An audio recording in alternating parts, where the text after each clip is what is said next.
Eh bien, bonjour tout le monde. Alors aujourd'hui, on se retrouve pour une toute nouvelle vidéo. Enfin, après voilà, un bon mois d'absence avec à cause des examens de juin et tout ça, qui est quand même une période assez grosse, assez conséquente. Ensuite, j'ai enchaîné avec une petite opération. Voilà, maintenant je suis enfin prêt. Bon, on est mi-juillet, les vacances sont déjà à moitié finies. Enfin, surtout pour le secondaire, mais voilà, je suis enfin apte à faire une vidéo. Je me suis dit pourquoi pas, pour reprendre un peu les vidéos, refaire une petite review sur un petit set. Et ce set, eh bien, c'est le set 75412, le Death Trooper et Night Trooper Battle Pack. Voilà, donc de la série Ahsoka. Donc un set, un Battle Pack qu'on attendait. Bon, il a pas mal déçu, on va expliquer. Enfin, je vais vous expliquer pourquoi après, même si on avait beaucoup de gens le savent déjà. C'est un des derniers sets qui est sorti ici en juin, il me semble. Avant, c'est le dernier set qui est sorti avant maintenant la grosse période d'août où il y a des gros sets qui vont sortir. Voilà, donc je me dis pourquoi pas introduire ça avant de vraiment de rentrer dans la vague des sets d'août. Voilà, donc maintenant je vais le construire, on va voir en détail les pièces, la construction, les figurines. Et donc voilà le set terminé, donc évidemment c'est un battle pack, c'est une toute petite construction. Le set en lui-même fait 119 pièces comme il est précisé évidemment sur la boîte. Bon, on va être cash directement, heureusement qu'il y a les figurines. Déjà bon, oui c'est un battle pack, on l'achète pour les figurines, mais parfois il y a des constructions assez intéressantes comme on peut voir dans le battle pack qu'ils ont sorti l'année dernière, le 1er janvier, où là vraiment les constructions étaient au top comme les figurines. Tandis qu'ici, on a des top figurines, très belles figurines, franchement. Les Night Troopers, ils sont grave stylés. Les Death Troopers en version Night Trooper, on appelle ça aussi, vraiment hyper stylé. Par contre, la construction, voilà, on a déjà du mal à croire qu'il y a plus de 100 pièces là-dedans. Et vraiment, c'est un truc où ça pourrait être dans la gamme vraiment pour les tout petits enfants. Donc vraiment, la construction, elle a chier, hein. Vraiment, on va dire les termes, elle va à chier. 20 balles pour une petite construction comme ça, heureusement qu'il y a les figurines, parce que franchement, ça ne vaut rien d'ailleurs. Dès que la vidéo est terminée, moi je démontrerai ça. Je pourrais peut-être essayer d'en acheter un deuxième pour voir un peu sur Breakable s'il y a des builds alternate intéressants à faire. Mais sinon voilà, donc déjà ça, comme j'avais dit à l'intro, c'est une des raisons pourquoi le set mais beaucoup déçu. Déjà la construction, 20 balles pour ça, voilà, ça mérite que d'être en pièces détachées.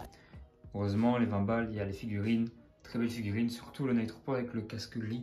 Franchement, très beau avec une pointe de doré, comme tous les Night Troopers ont une pointe de doré, mais lui vraiment avec le casque gris il est top. Et ce qui est top, c'est qu'à chaque fois il est dans les battle packs, donc ça varie pas, c'est tout le temps les mêmes figurines, donc au moins il y a moyen d'en avoir en pas mal d'exemplaires. Après ça aussi, personnellement j'en achèterai pas des masses parce que faire une armée de Night Troopers, je vois pas le grand intérêt. Pour l'instant on les a vus une fois, enfin une saison dans la série Ahsoka. Voilà, c'est pas des Stormtroopers classiques. En plus, pour ceux qui savent pas et qui n'ont pas vu la série, les Night Troopers en fait, si j'enlève un casque, ce sont des soldats zombies. Voilà, donc ça aussi, si vous voulez faire une armée de Stormtroopers zombies pour un peu genre le projet, je sais plus, il y avait une histoire d'horreur sur Star Wars, je pense que c'était genre le virus Black truc, je sais plus, Black Mirror ou un truc comme ça. Mais voilà, donc voilà, c'est des soldats zombies. Pourtant, il me semblait que dans la série Ahsoka, ils n'étaient pas tous comme ça. Mais apparemment, la Lego les fait tous comme ça parce qu'il y a déjà eu un set qui est sorti, dont l'image s'affiche juste ici. Et là, déjà, le Night Trooper était en zombie. Donc bon, pourquoi pas, après tout. Voilà, donc si vous voulez faire vraiment une armée de zombies, pourquoi pas, ça serait drôle. Voilà, une variante un peu horreur de Star Wars. Mais voilà, donc c'est pour ça que moi personnellement, je n'achèterai pas des masses. Et alors aussi, une des raisons pourquoi, ce set qui était quand même attendu, quand on avait eu les annonces Battle Pack de Night Trooper et tout ça, il y avait des rumeurs comme quoi on allait avoir le capitaine Enoch, donc le bras droit du grand amiral Strone dans la série Ahsoka.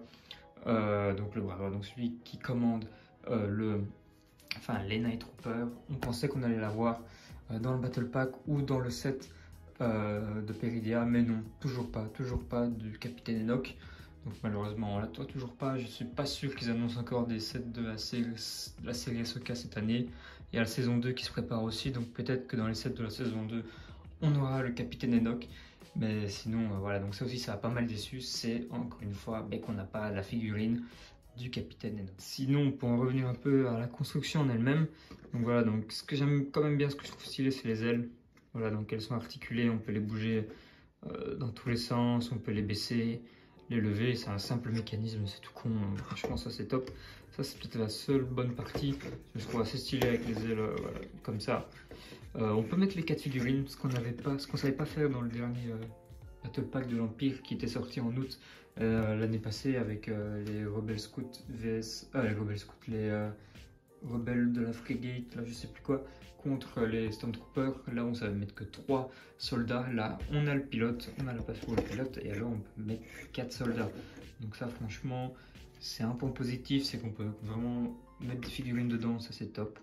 J'ai envie de dire que c'est le seul point positif de la construction. Après, il n'y a vraiment pas grand chose à dire dessus, hein. C'est vraiment une construction très basique. Même voilà, le réacteur, voilà, encore je vais être franc, mais désolé Lego, mais pour faire ce genre de truc à l'arrière, il faut vraiment les surfoutre. Vraiment, il ne fallait pas avoir d'inspi et tout miser sur les figurines. Pour moi, c'est vraiment, je pense, ce qu'ils ont fait. Donc voilà, donc sinon, il y a les canons à l'avant pour tirer, comme on peut voir là, les petites pièces rouges. Comme ça, de nouveau, avec le mécanisme ici, très connu chez Lego, ça fait des années maintenant qu'il est là. Donc voilà, donc c'était vraiment une toute petite review pour vraiment reprendre les vidéos sur la chaîne. En plus, sur un battle pack aussi petit, il n'y a pas grand chose à dire. Donc voilà, donc j'espère que cette petite vidéo vous aura plu. Moi, en tout cas, je peux vous annoncer que dans le courant du mois d'août, il y a même plus fin août, il y aura une grosse vidéo qui va sortir. Un nouveau projet, donc j'espère que ça vous plaira. Donc va falloir être un peu patient, mais évidemment il y aura d'autres vidéos qui vont sortir avant cela. Ça c'est une certitude. Donc en tout cas j'espère que cette vidéo vous aura plu. N'hésitez pas à vous abonner et à lâcher un pouce bleu. Et on se retrouve très prochainement.